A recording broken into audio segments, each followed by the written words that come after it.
Hey everybody, welcome back to Save Your Game and welcome back to League of Dungeoneers. We've taken a nice long break. I had a busy summer and fall so far, so I haven't been able to record or play this game too much, but I'm happy to jump back in.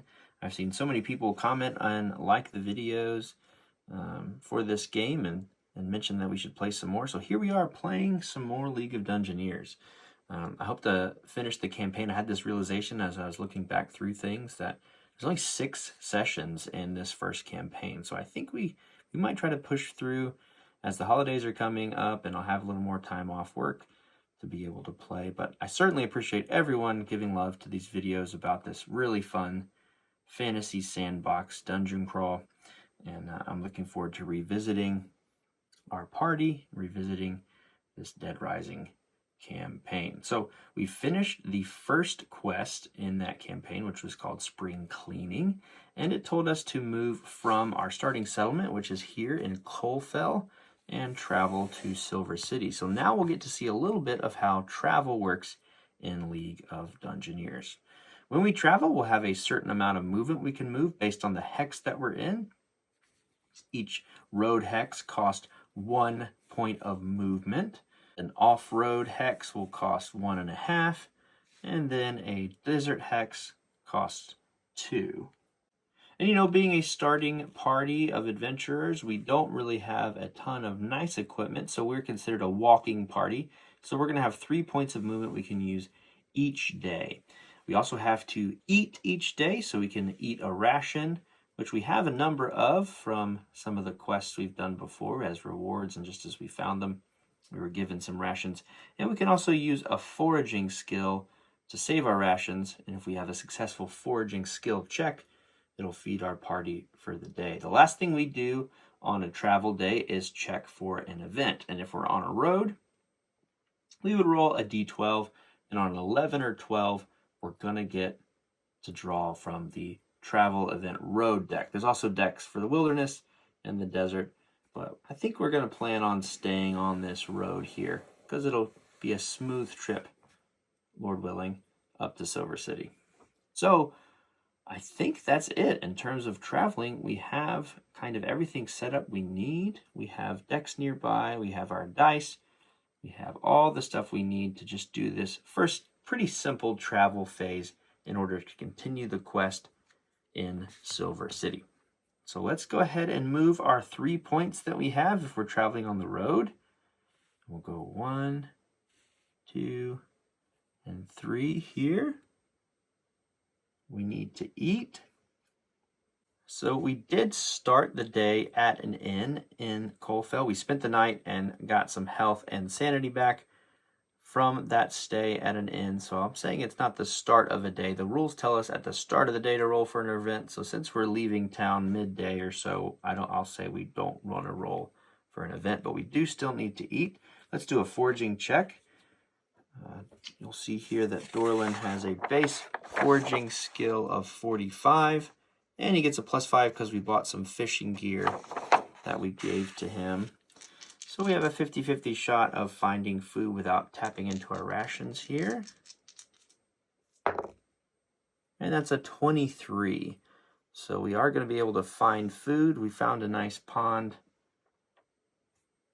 caught some fish, and fed our party. So we're on to the next day. At the beginning of the day, we want to roll our travel event here. So here's a d12. We want to roll an 11 or 12 since we're on a road space. And that's a 5, so no reason to draw an event. We'll move our 3 movement. 1, 2, 3. Do another foraging check. And 46 will allow us to find more fish or rabbits or whatever it is we're hunting without tapping into our rations. So next day,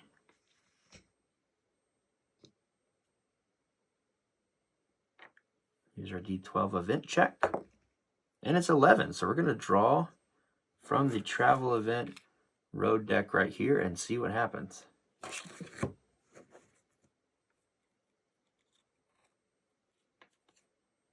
All right, so there's a fugitive that we've come across. The party comes upon a group of soldiers led by a sheriff.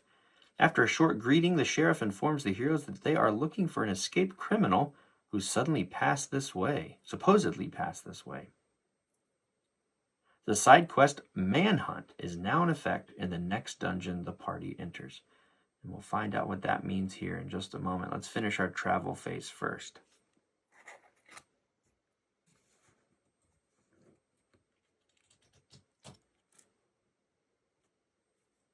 So we'll move our 3. 1, 2, 3. Do another forage check. 41 is successful. Beginning of the next day. Roll for an event.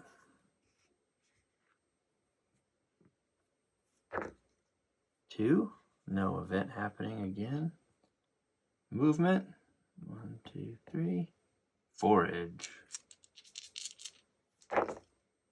54. Okay, so we'll mark off a ration. We weren't able to find any edible food this particular day.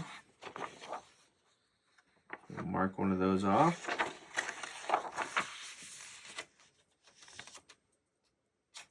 Move on to the next day.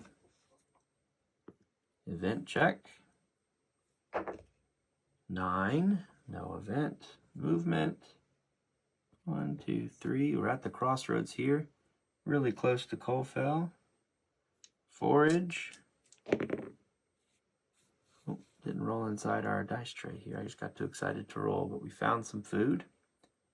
That's the end of that day. I think it's been 5 days. 7, 8, 9, 10, 11, 12.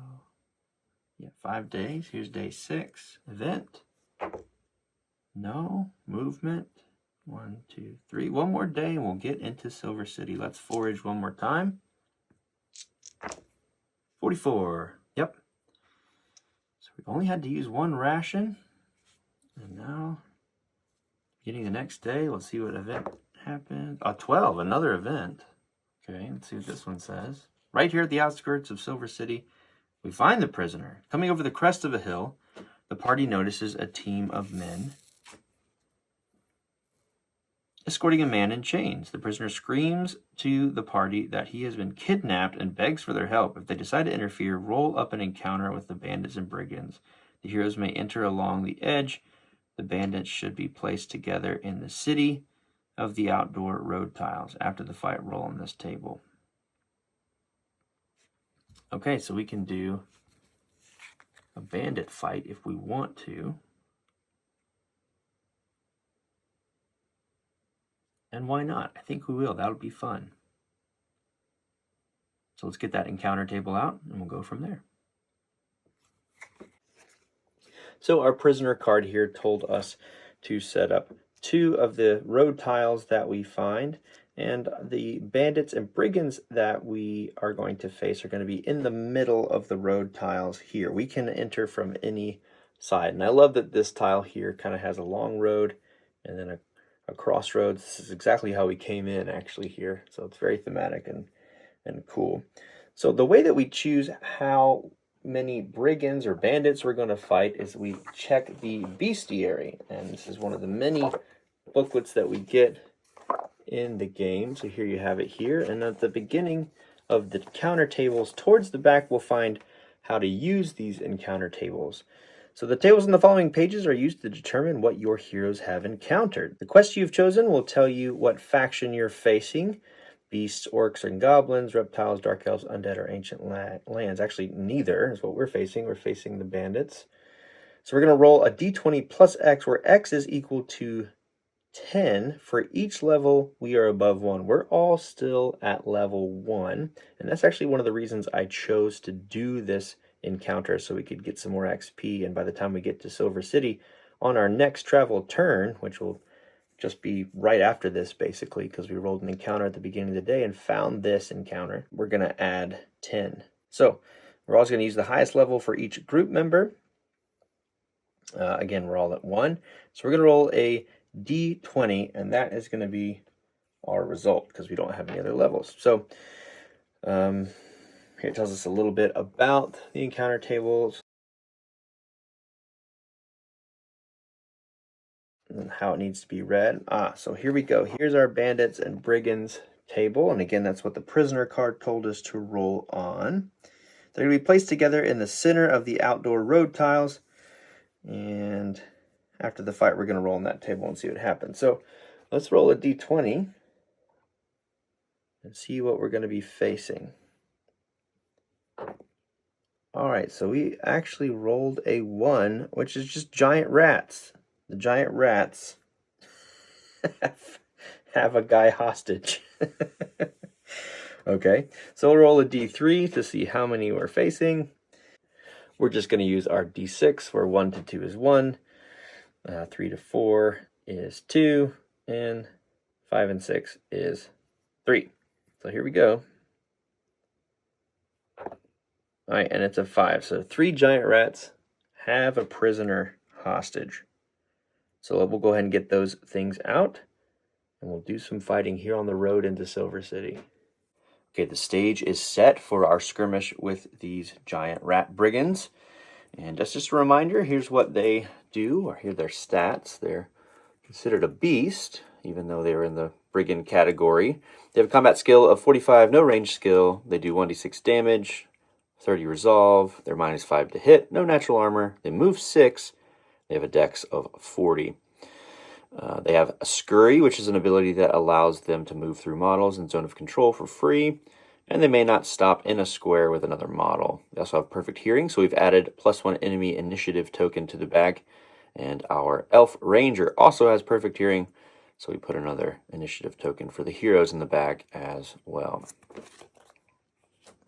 We have enemy activation nearby, we have the beast AI card nearby, and we're ready to go. Let's go to the bag. We looked just over the hill. We saw what looked like men, but it was just 3 rats holding a prisoner hostage, which is a really funny image. So who's up first? One of our heroes.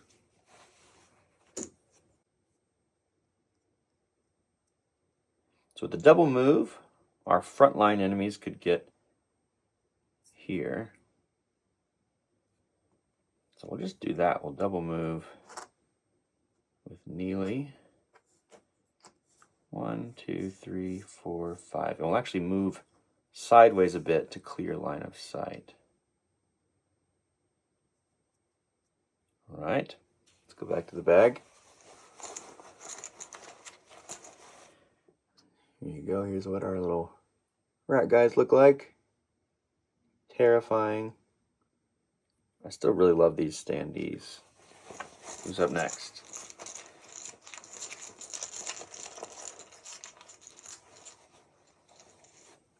Bad guy. Okay. So look at the we'll look at the activation card, and enemies can activate in this order. We'll do a magic user or range, that doesn't apply. An enemy adjacent, that doesn't apply. Enemy adjacent doesn't apply. Enemy closest to a hero, that could charge. We cleared over to the left a little bit, so the rats couldn't charge us. That's a benefit of us moving down a bit as well. So that couldn't happen. Random enemy.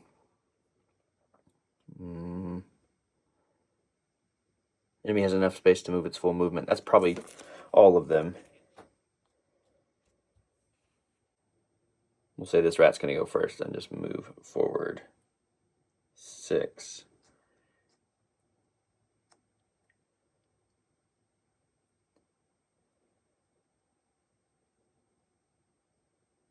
4, 5. Yeah, we'll say that. Let's say have 6 movement.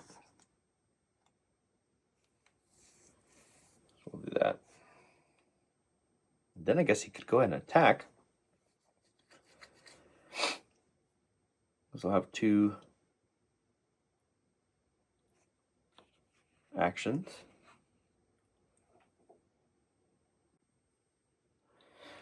Right, now we do get one more move because, as I just read, we have scurry, so we can move freely through zone of control.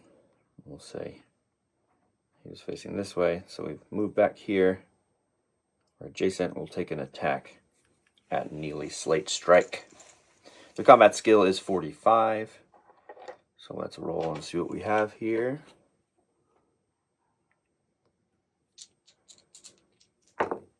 Yeah, then 84. That will not hit. All right, back to the bag.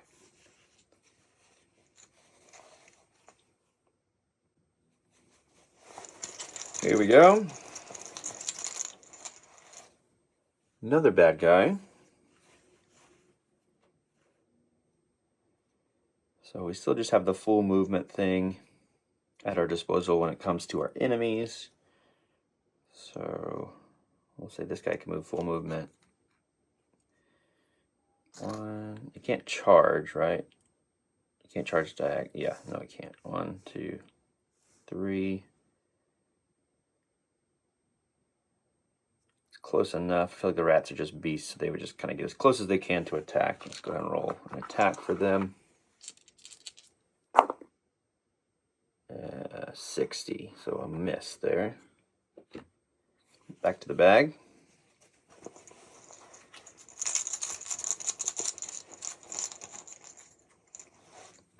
All right, here we go. Another good guy. Let's see, we did like this to attack, and we would have done this. Gotta remember facing in zone of control. So I think we'll get Bomber to move 1, 2, 3, 4, and you can get right up to the back of this rat. All right, so as a reminder, Bomber's combat skills of 58. He's got a short sword. He's going to do a d6 plus 2 damage. Let's go ahead and roll that. So we're looking for 58. We got 24. Let's roll damage.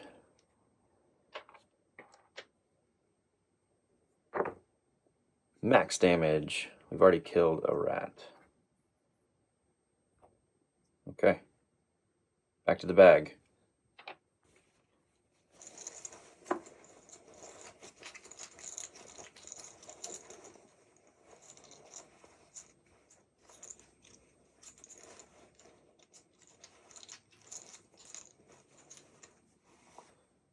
Okay, another hero here. What can our ranger do? 2, 3, 4. Could get there and shoot. 1, 2, 3, 4. I'll double check that. I don't think this art counts because there's a rule about 50% of the square being covered by artwork, and that's about a fourth of the square. But I can double check there, and then so I think we would have a -10 to hit because of this square, because it's more than 50% covered by the brush there. Okay, so -10 when shooting into, -10 when shooting through. If it passes through the actual art, which it does. Okay.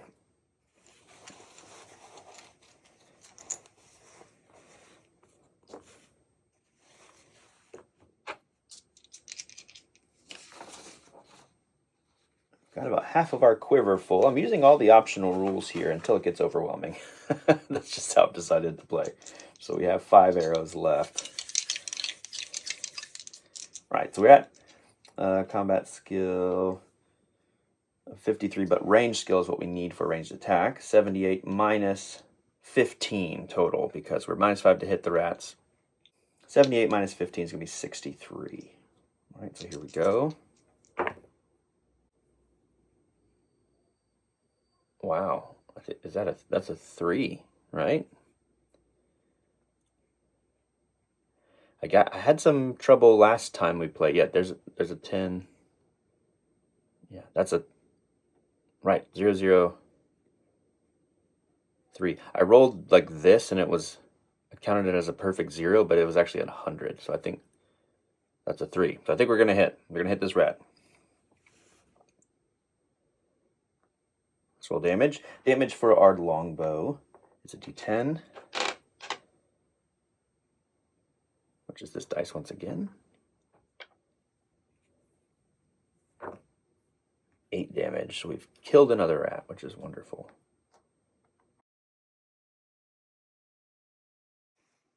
Okay, and with that, we are back to the bag. We've got our last hero. So that will be Monty. And I honestly don't know how much we can do here. We'll go one movement. 3, 4.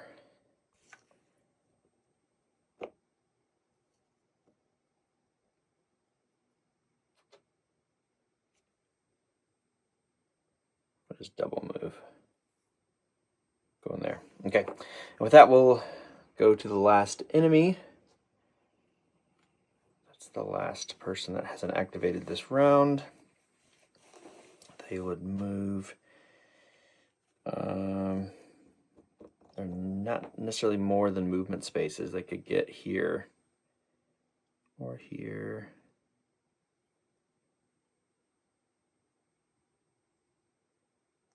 Could they charge? No, they're not in line to charge.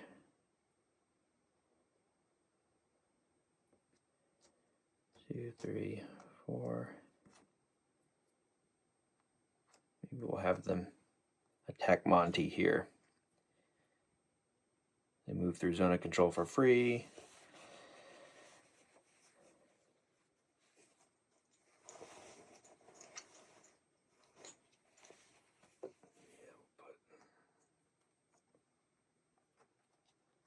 This token here to know who's going. All right, let's say that they will then take a bite attack at Monty because he just moved. We'll say he saw the movement.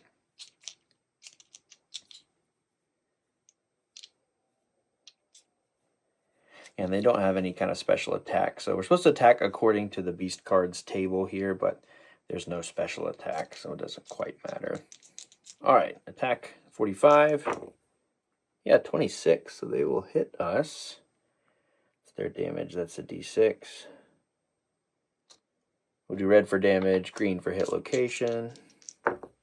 Damage is 2, location is 5, which is the torso. Don't remember if Monty has any armor. Let's check that.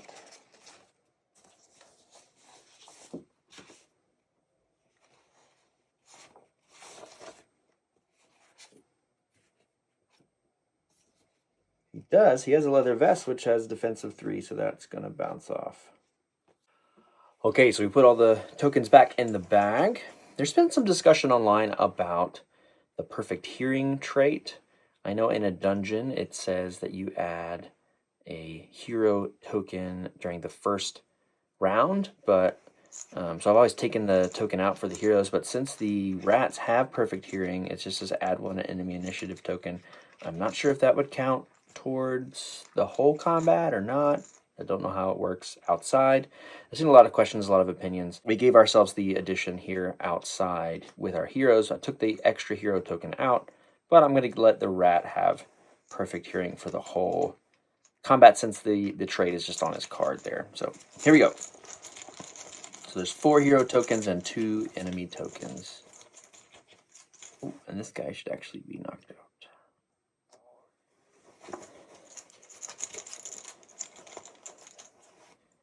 All right, a hero gets to go. Let's decide who wants to take the last rat out. You know what, let's let Neely go. Move our facing here towards the rat. Take a couple swipes at him.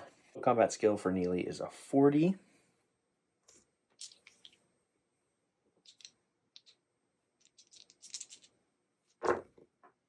It's a 37. The first one's going to hit. Let's see what our damage is. It's a d10 plus 2 with our battle axe.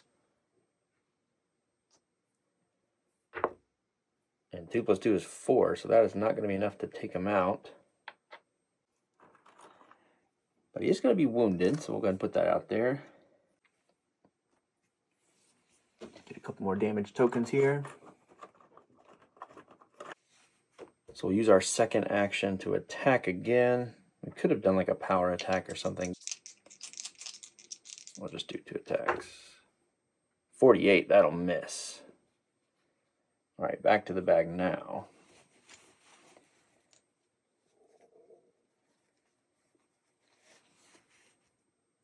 Got a hero token. So we'll go ahead and see if our ranger can't finish the job. We'll use our first action point to reload. We're pretty close, so we'll just stay there. Roll an attack.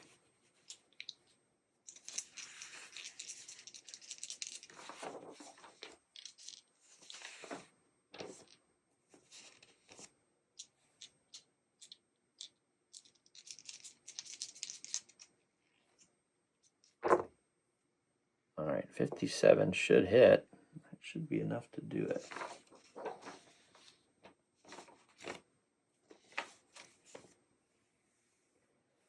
Here, got to remember that -5 to hit, so we were looking for a 73, which should do it. We should at least just get 1 point of damage. If we just roll a 1, though, we won't take them out. Comes damage. There we go, 7. So the last rat is down. Okay, so we get 40 XP per rat that we took out, which means all of our heroes are going to be able to level up once we get into town, which is very exciting. But let's finish this card here. This is what started the encounter. We need to roll a d6, and we'll see what the prisoner actually was. It's a 2, so let's consult the table here. The stranger turns out to be a local noble and rewards each party member with 150 coins. Awesome. So best case scenario there for us in that encounter. Could have been a lot worse.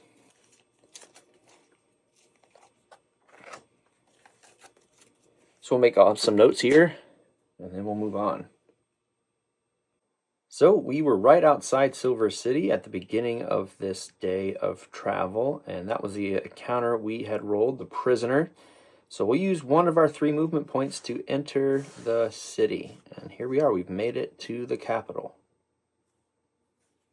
Being the 3rd largest city in the kingdom, it is bustling with activities, travelers, and opportunities.